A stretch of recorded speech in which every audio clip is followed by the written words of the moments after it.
Welcome into the Chiefs Report. I am your host, Harrison Graham. On today's show, we're going to take a look at some free agent and trade targets at defensive end after missing out on Jadeveon Clowney. So we'll get to those players in just a moment. But let's kind of hit the news that dropped on Sunday, and that, of course, is Clowney re-signing with the Cleveland Browns. 1 year, up to $11 million to stay with Cleveland after a couple of months of free agency and wondering if the Chiefs could get him or if he was going to stay in Cleveland or head elsewhere. It has been resolved for Clowney. He will re-sign and stay in Cleveland on a 1-year deal. Now, I did find this interesting for me in Rapoport. He tweeted this out. Clowney wanted to be back in Cleveland. How badly? He turned down 14 to 15 million a year offers from other teams on multi-year deals to go back. So Rapoport is saying, now maybe Clowney's agent leaked this and it's fake news, but who knows? He is reporting, though, that he's been told that multiple teams offered multi-year deals of $14 to $15 million per year,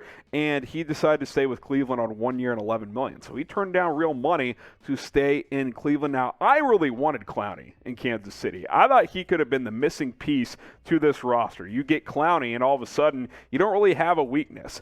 Because make no mistake, I think edge on paper is a weakness for this team right now. You need more pass rushers coming off the edge on this defense. That's why I wanted Clowney. That's why I was open to bringing back Melvin Ingram. You got neither, so, you don't sit in a great spot, for being completely honest. Frank Clark, George Karlaftis, Michael Dana, it's kind of it at the edge position. Not exactly great. Maybe Chris Jones will play some there, but I really wanted Clowney. Maybe they were in the mix to try and sign him, but at the end of the day, he's heading back to Cleveland on a 1-year deal. Should the Chiefs have signed Jadeveon Clowney? Even if he wasn't going to pick them, should they have tried to, which we'll never know if they did or not. At least I don't think we'll know. Type Y for yes. Type in for no. Should the Chiefs have signed Jadeveon Clowney? We'll make this the pinned comment on today's video. So if you get hit with that YouTube ad break, scroll down, answer this question with a simple Y or an N.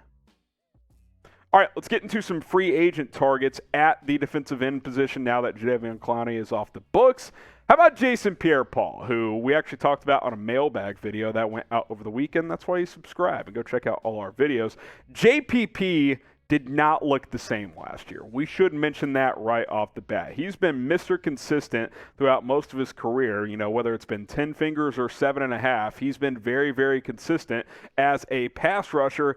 That kind of went away last year. Now, he did miss 5 games. He only played in 12 a year ago, but 2.5 sacks. That's a low number for what we've been accustomed to from Jason Pierre-Paul. I'm not saying he can't give you some production. I mean, we saw last year Melvin Ingram. Now, he only had 2 sacks, but his pressure rate was much better than it had been in the prior couple of years. But JPP, prior to 2021, in each of the 4 prior seasons, had 8.5 sacks or more. So 2017, 18, 19, 20, at least 8.5 sacks. That's much better production than 2.5 a year ago. That's quite frankly kind of fallen off a cliff. Not saying he's washed, but I think his elite days of being a 6 to 10 to 12 sack per year guy are probably over. Could you get 5 sacks out of him? Possibly, but it's not like he's going to give you 10 sacks next year. He's just not that player anymore. Let's go to a former Chief and a guy who's spent 2 years with the Colts and then last year with the Ravens since leaving. How about Justin Houston, who got cut from Kansas City for cap casualty reasons after the 2018 season? The Chiefs felt like he was on the major decline, and sure, he's not what he was, but had 19 sacks with the Colts in 2 seasons, had 4 more last year. He's had 23 sacks since his Kansas City exit in the last 3 years. Like, he's still productive. Now, again, with all of these guys, these free agents, you're not getting 10-plus sacks. 5, 6 out of Justin Houston, I think that's doable. I think it's a possibility. I think you got to understand going in that you're not getting the player he was in 2016 or something like that, but certainly open to a reunion for Justin Houston. He's one of the best pass rushers in Kansas City Chiefs history, and he's still looking for a home. So I think for the right price, I would certainly be open to bringing him back to Chiefs Kingdom and having another go at it for Justin Houston in Kansas City. Now, Chiefs fans, we are closing in on 3,000 followers over on Rumble, which we're actually live on right now, rumble.com/ChiefsTV. help us get there. Let's get to 3,000 followers. We need 652 more to get there. Last time I checked, we are the most followed chat sports channel on Rumble. So, continue to separate ourselves from the Raiders Report, the Browns Report, the Cowboys Report, and the rest of our other chat sports Rumble channels. Daily content over there for free. It's uncensored. You can also find other content creators over on Rumble. Rumble.com/ChiefsTV. That link is in the description and in the comments of this video if you want to go give us a follow and support the show on Rumble. All right, one more free agent target for Kansas City as my producer Trace just sneezed in my ear, but it's all good. Everson Griffen is next up here, and he, of course, has had some mental health issues in the past, but he's still a pretty productive football player. Now he's 34 years old, had 5 sacks in 9 games last year, missed some time with injury, had a minor mental spell last year as well as, he's battled that in recent years, but seems to have come out on the right side of it more often than not. You average that out over 17 games, you're looking at an 8-9 sack season, though. Like, Everson Griffen is still productive, and if you look at what you have, I think at worst he's your third best pass rusher after Frank Clark and Karlaftis. Maybe he's better than Clark and Karlaftis. I don't know. It's not like Frank Clark's been lighting it up. Like, there's a reason we were talking about cutting him this offseason, why I was surprised that they did not, because he just hasn't been that productive. Karlaftis, I like him.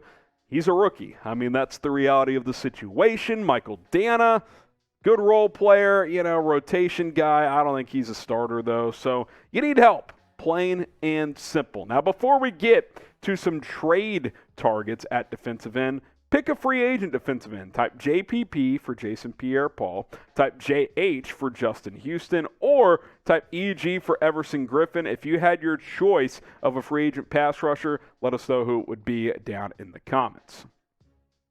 All right, 3 trade targets now, and let's start with the big one, Robert Quinn. He's been the guy we've talked about quite a bit here on this show, and that's because, A, I think he's gettable, and B, he was incredible last year with 18.5 sacks. He was awesome for the Chicago Bears. He quietly had a monster season for a garbage football team. And by the way, a lot of that damage done after Khalil Mack got hurt with Akeem Hicks missing games with injury. So it's not like Robert Quinn was, not getting double teamed and not, a focal point of other teams' offensive lines. Like, he was, and he was still very productive. Robert Quinn would be a very big addition. I think this would be a really nice piece for Brett Veach and company to go out and get for this 2022 defense, because you got to get pressure. What happened in that Bengals game, the AFC title game? You couldn't get to Joe Burrow, whereas every other team in the playoffs knocked him on his ass consistently. Chiefs couldn't do it. I think they had 1 or 2 sacks. Against that O-line last year, that should have been a 5+ sack game, and they couldn't get him down. Robert Quinn can help you bring down the quarterback, so he would be my top trade target for Kansas City. Subscribe to the Chiefs Report if you are a real fan, a.k.a. if you hate the Raiders, which you can also type FLV in the comments because bleep Las Vegas. We all know what the deal is there, but hit that subscribe button if you are a real Chiefs fan.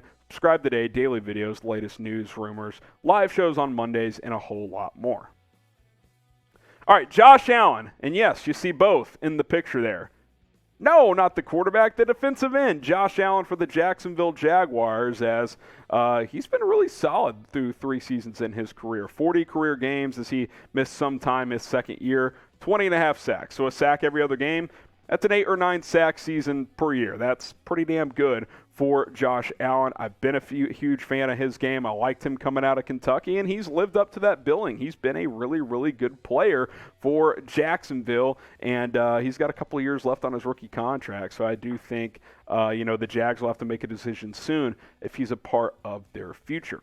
They're also really going to have to figure out, okay, where does Jadeveon Chaisson fit? Because that's my next target here, as he has not lived up to the billing like a Josh Allen has. Jadeveon Chaisson, 2 sacks in 2 seasons. Not very productive for the other Jags pass rusher that I wanted to include. The reason I mention him is, A, I still think the upside is there, and B, pretty cheap, right? If you want to go a cheaper route, you should be able to get Chaisson for 75 cents on the dollar. I don't think you'll have to pay an insane amount to go ahead and get him. And I think he could be one of these guys that just needs a change of scenery. How often do we see guys that get drafted by loser organizations and it just doesn't work out, and then they go into a winning environment and they're a much better player? I think Chaisson could be an example of that. He's dealt with a lot of turbulence in Jacksonville. This will be his third head coach in 3 seasons. We'll see how he performs, but I would be interested in him. I'd rather have a Josh Allen, but Chaisson is a guy I would be interested in as well. So pick a defensive end to trade for now. We broke down 3 free agents. Here are the 3 trade targets. Type RQ for Robert Quinn, type JA for Josh Allen, type KC for Jadeveon Chaisson, and that's how I would order it personally, RQ, JA, then KC. But let me know. You can factor in how much each guy is going to cost, both from a cap hit standpoint and from a trade asset standpoint as well. Robert Quinn, Josh Allen, Jadeveon Chaisson, pick a defensive end to trade for. All right, that's going to do it for this segment here on the Chiefs Report. Appreciate you guys for watching. Give me a follow on Twitter. It's at HGramNFL, at HGramNFL for more Chiefs news, rumors, and updates.